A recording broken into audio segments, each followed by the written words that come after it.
type of environment, pretty much what you see in the SEC week in and week out. Going to Columbia and playing Coach Beamer's team. They're 3-3 right now. they're dang good, is what I would say. You know, they played Missouri on the road, 20-29 games, a one-score game all the way to the end, and same thing there. LSU here this last week, rushed for over 200 yards at LSU. And it's a 17-10 game all the way till just the last couple of possessions of the game. Vanderbilt played them earlier in the year and played really well. Created some explosive plays, had some huge stops, some a bunch of lost yardage plays early, and really stifled a few drives that they had going, and created some explosive plays offensively. Otherwise, again, he's done a really good job. They lost a bunch of guys from a year ago, and offensively, better personnel than what they had a year ago around the quarterback. The quarterback is one of the toughest players to defend, in my opinion, in the country. His arm talent, his strength, his speed. He's bigger and faster and stronger than most of your guys. And I love the heart and the toughness that he plays with. They've done an awesome job in the special teams.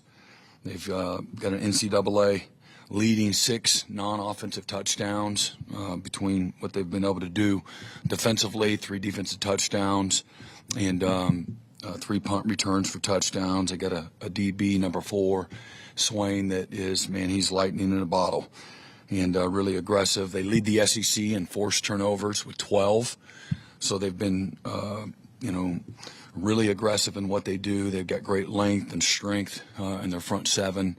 Do a really good job. Coach White's been there for a good while now, and he's really done a nice job of, I know exactly what it looked like when he got there, and what he's been able to build has been pretty remarkable. And but they've done a great job, all 3 phases. I said this last night on my coach's show, that they take pride in winning in all 3 phases, and it's a really physical football team. They're very comfortable being in a lot of one-score games as well.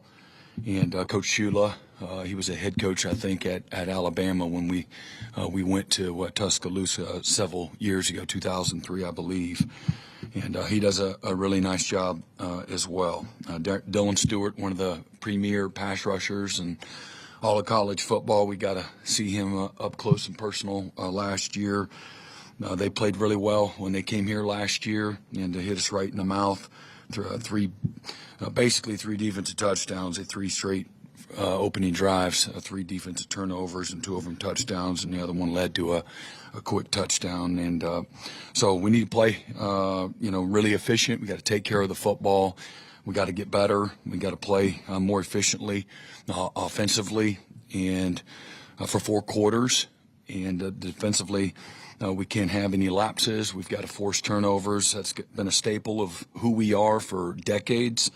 And for whatever reason, they're just not coming like we need them to come this year. They can be game changers and create momentum for your football team, certainly field position, scoring opportunities, etc. So, not a better time to get it started than this week. It'll be a great atmosphere, early morning game. They've always done a great job, at home, with their home crowd and whatnot. So excited to move forward.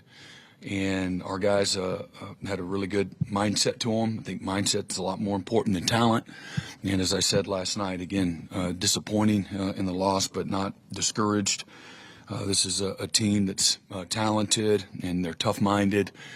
They believe, and they're together. And when you put those 2 things together, believing and being together, man, I think it's a very powerful thing. And so looking forward to getting back on the field this afternoon and putting in our game plans and again, going on the road this week.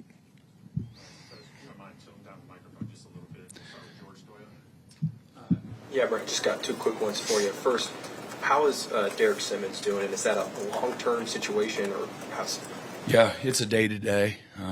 He responded well. Secondly, we haven't seen Javonte Barnes the last couple games. We haven't seen Taylor Tatum all this season. Is that just part of the rotation? Or Javonte, something happened in pregame.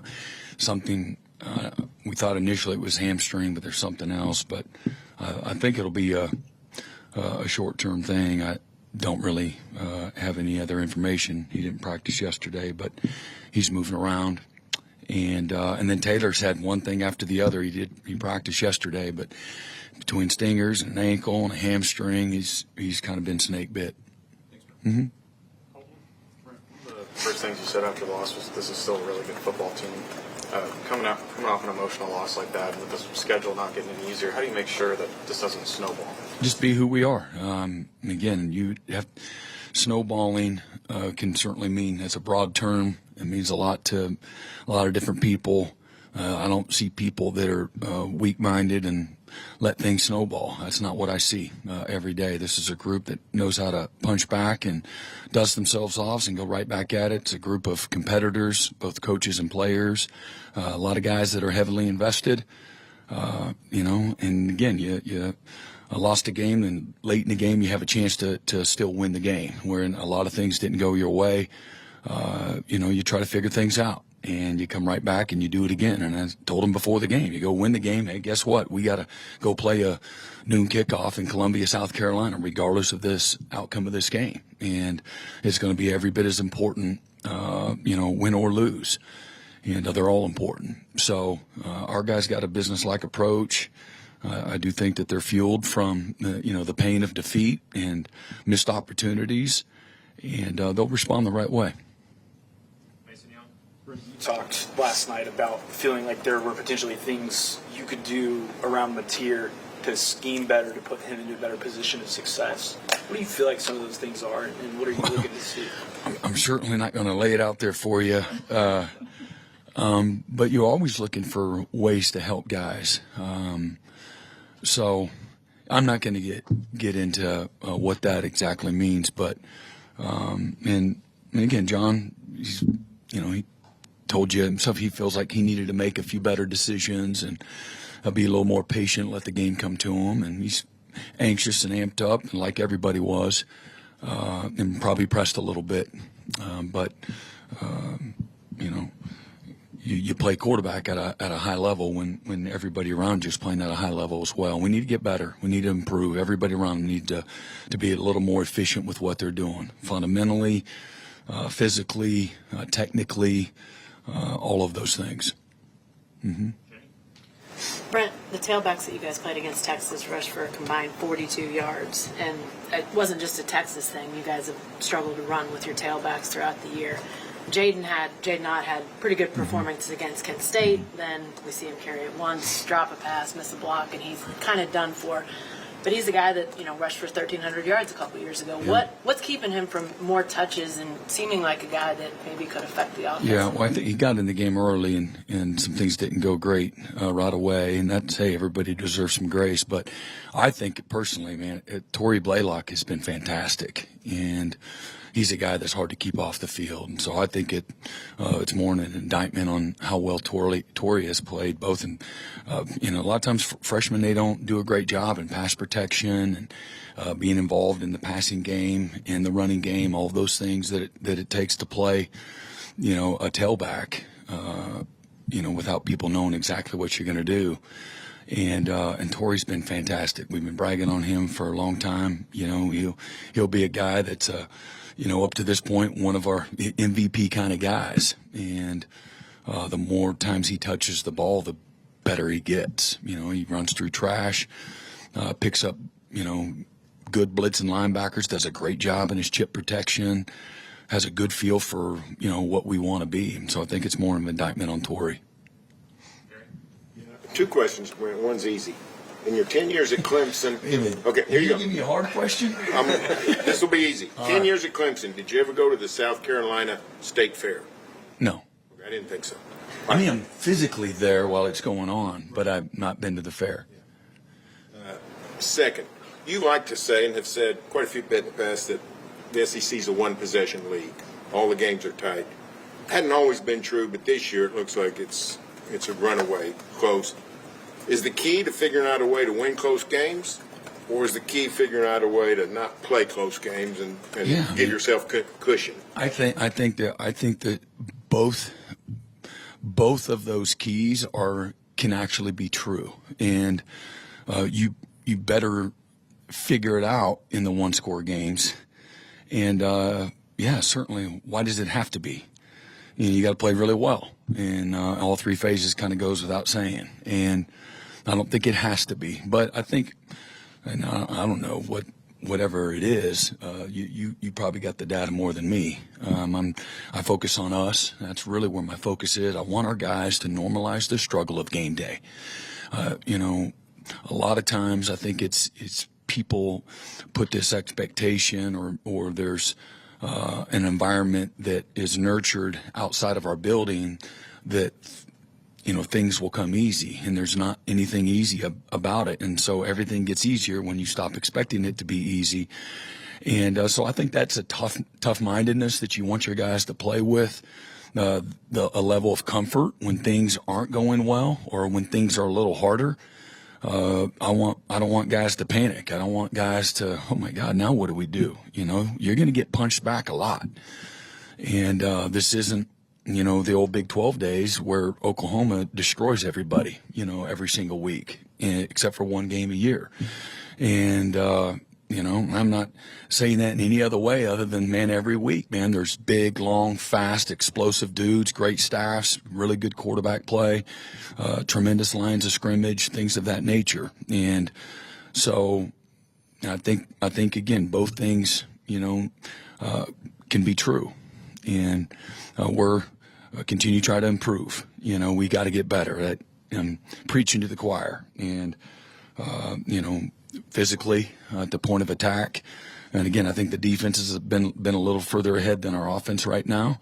I think that kind of goes without saying. And but we got to do the efficiency things better. Staying on schedule, getting to a rhythm, taking care of the football, creating explosive plays more consistently, and then continue to be a really good red zone offense when we get down there. Again, we've shown to be able to bleed it out, with whatever it is, 7-minute drive. We've been able to do that against, really worthy opponents. We've been able to put a 2-minute drive together quickly to go score and take the lead and respond on the other side of the ball. And we weren't able to play complementary football like we were against Auburn and Michigan earlier this year. And we had our opportunities to do that late in the third quarter, beginning of the fourth quarter, where we finally respond on offense, where we get an explosive play. We get down into, the middle of the red zone there, and then we have a penalty. And we're not good enough to overcome those things right now.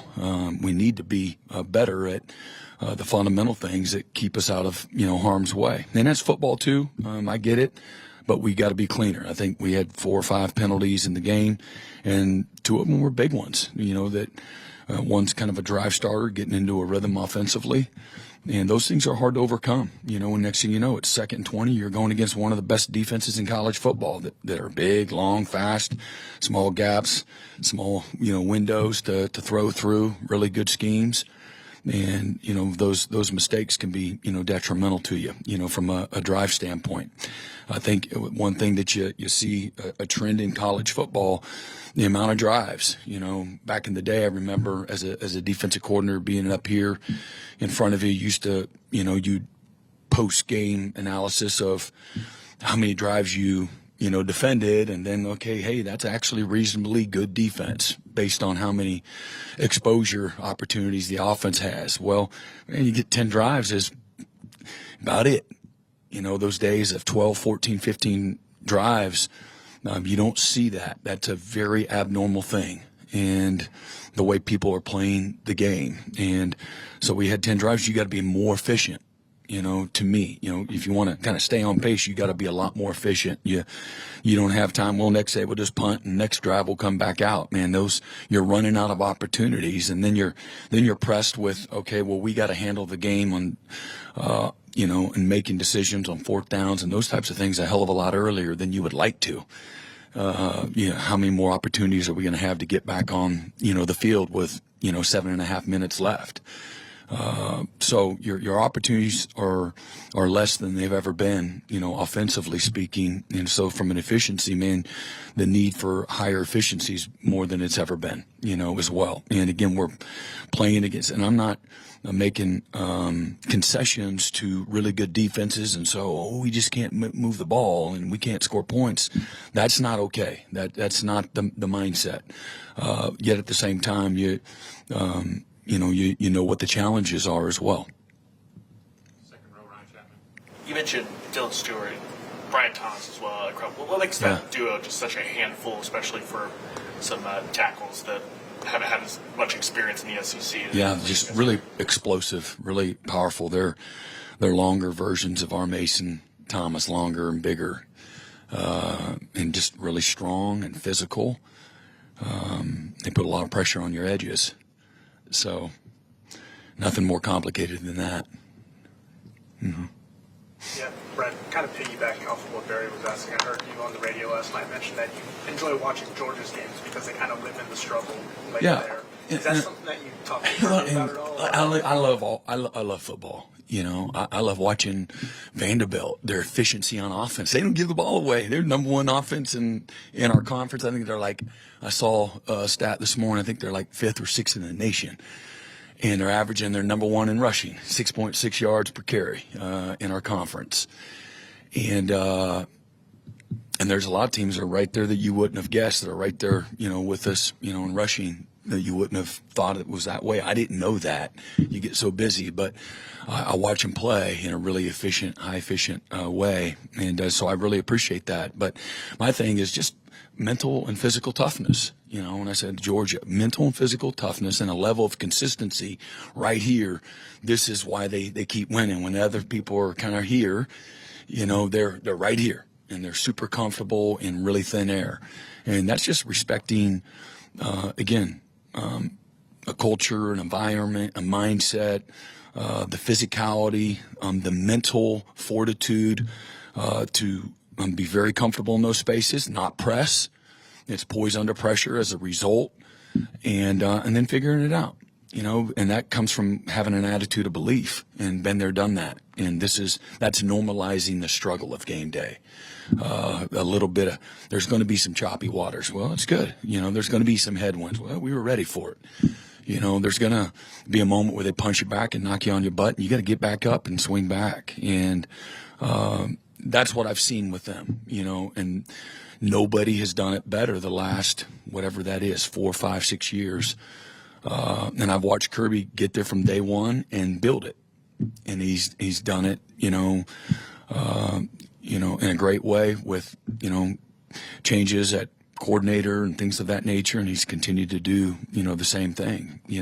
Quarterbacks change, players come, players get drafted, and you continue to see a style that, resonates. And it doesn't have to be close, and it doesn't have to be the exact same. But I just got a lot of respect, for the level of consistency as much as anything.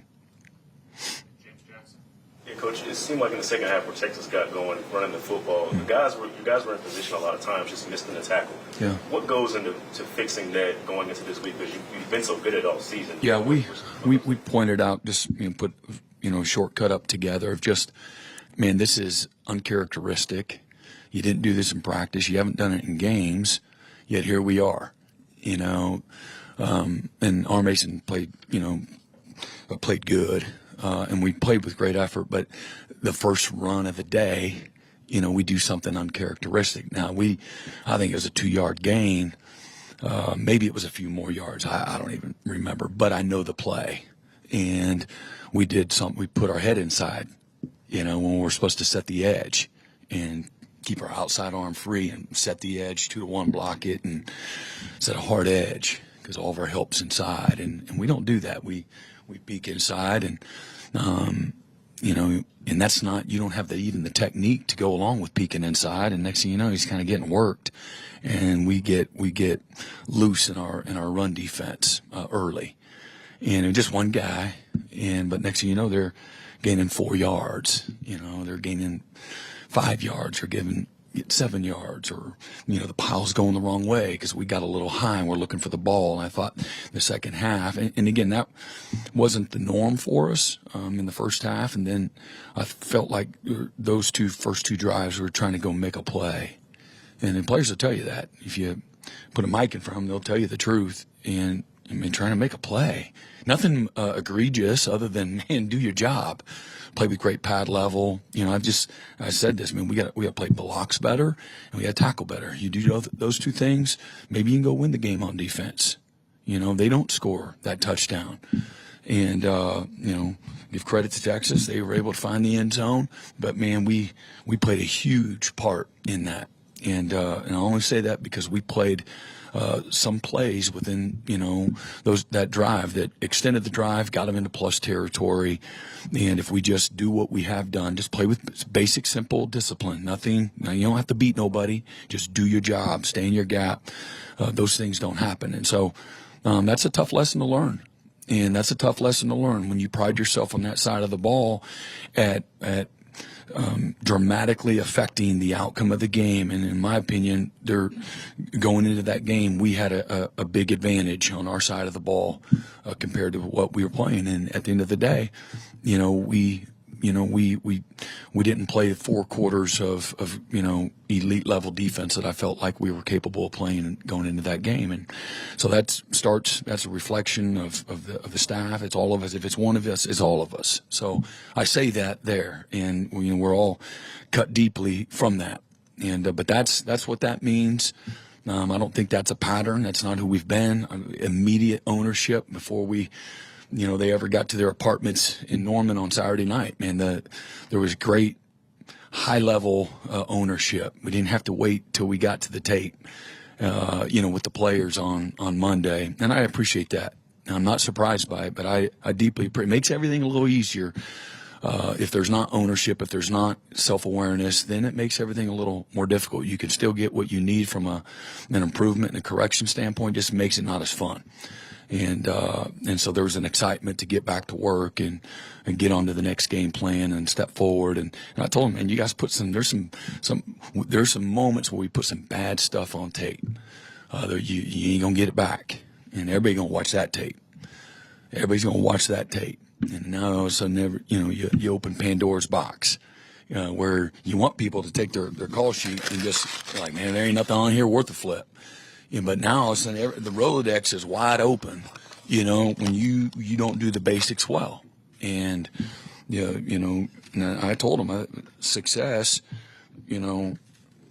success can be one of the worst things that you have. And sometimes, poorly managed success, leads to the disrespect for, what it takes to win. And then they do. You go try to go make a play now. No, I don't have any stats yet. Go try to make a play.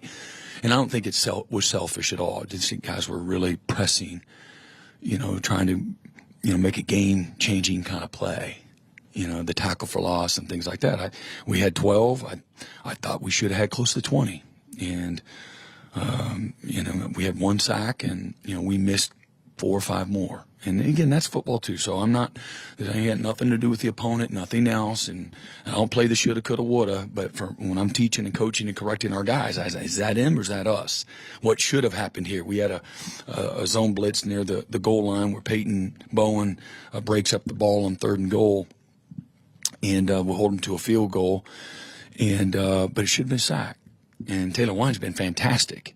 But there's a fundamentally technique that's assigned to that call, and we got exactly what we wanted. And he got a little heavy and thick on the edge, and you can't do that. You can't put your outside hand. And when it happens, the quarterback bought a little more time, had a chance for a touchdown.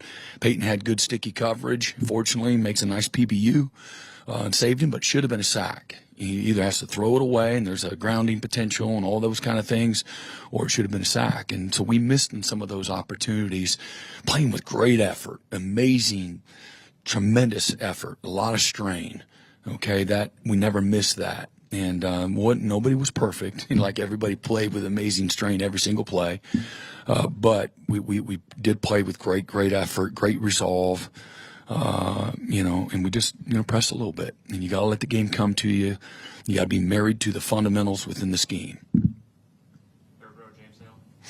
Yeah, Brent, feeding off that, we got a chance to talk with Taylor Wine and Peyton Bowen yesterday. They both took great ownership, like you said. They were talking about trying to play sellers. And I was thinking, when I watch Sellers, he reminds me a little bit of Cam Newton in his size and things like that, and how good Cam was back in the day. So chasing him and trying to handle him, how good is this cat? You saw him out here, and man, he's just he's a freak. He really is, and he's really becoming an excellent quarterback. And he threw for 300 yards against Missouri a couple weeks ago in Columbia. And, man, he's running to his left one time, and it's 3rd and 37. And next thing you know, it's 4th and 3 because he throws a freaking dart across his body. He's running for his life, running to his left. He's a right-handed guy and just throws a freaking dart with great accuracy right on the sideline. And he's he's got great toughness to him. He's really hard to bring down. He like ducks down, and next thing you know, he pops out of there. And he's really hard to tackle. It's hard to get 2 or 3 guys to get him down, let alone one. And you're lucky to get one guy on him, right? They got 5 guys up front to block, plus a back. That's 6. Sometimes it's 7 with the tight end, and then so if you got one guy free, that's 8. And now you got all these freaks out here that, Harbor and Vandarius, these guys are like really good. They're really fast. So they've done a really good job of putting good players around them as well.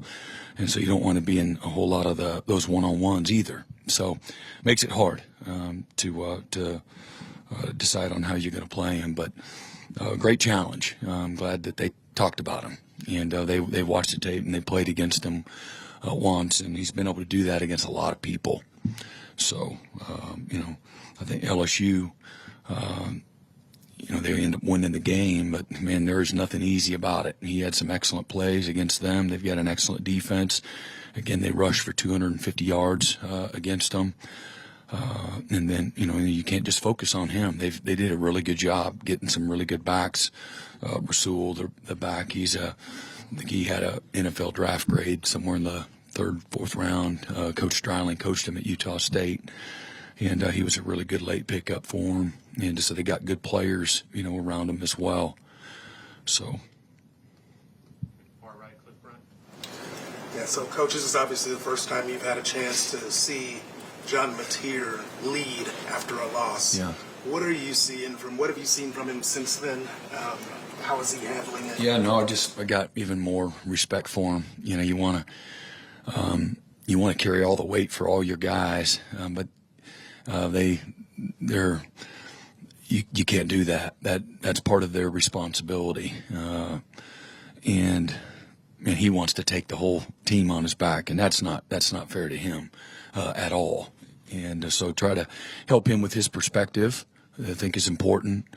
And again, shoulder. If you don't play to a standard, shoulder it. It shouldn't be any different than a Mike linebacker or defensive end or the kicker. That isn't any different.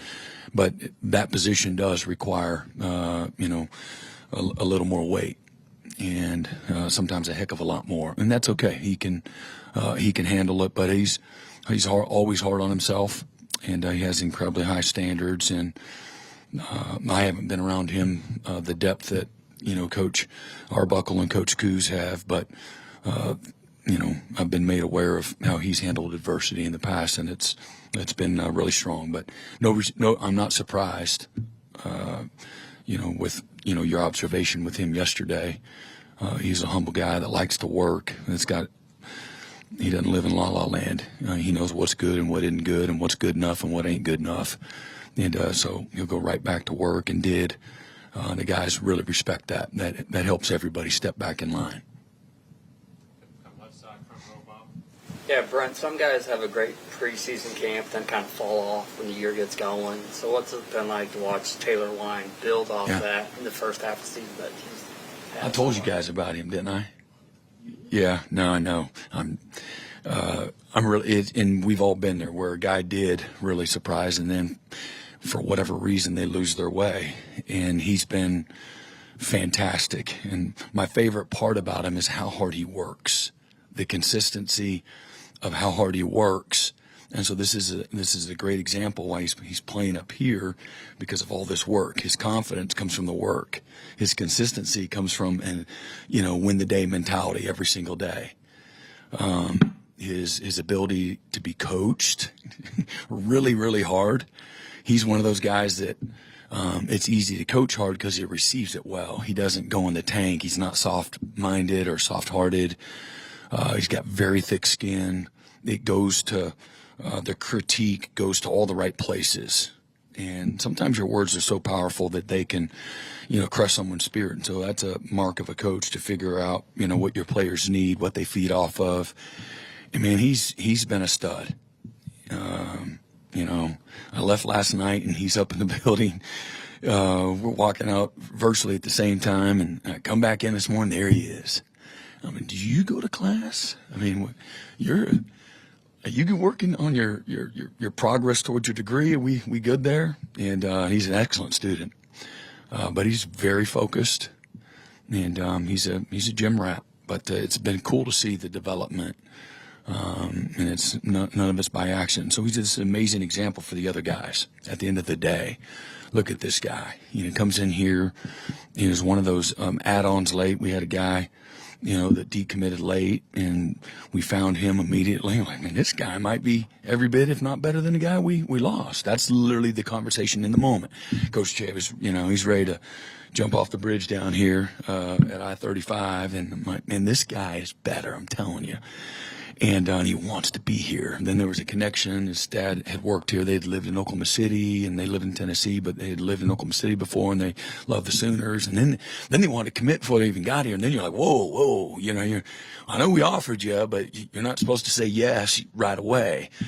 And that's just kind of a coaching thing. Now you're thinking there's something wrong, But next, he blew up, and all these people wanted him to, and it's a really cool story. And it's a good message for us, too, in recruiting.